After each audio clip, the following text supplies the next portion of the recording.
Hari ni kita nak menjerat burung ruak-ruak tapi dekat pelimbah ni lah. Pelimbah ni air laut ni, dalam hutan bakau ni.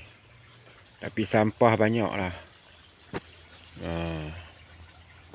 Itu yang sedih tu, sampah banyak.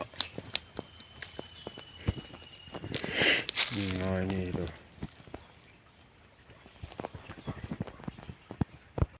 Ini nak tangkap burung ruak-ruak ni. Kita guna jerat ni. Ada dalam 50 jerat.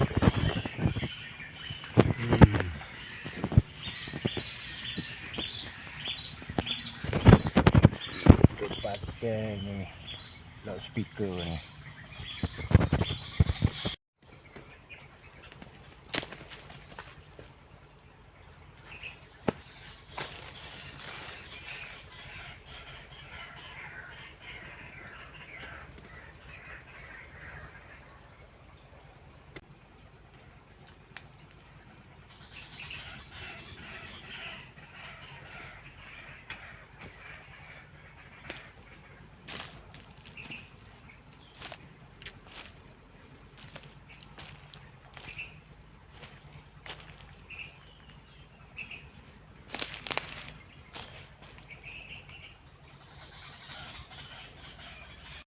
Assalamualaikum. Hari ni kita dapat seekor je hari ni.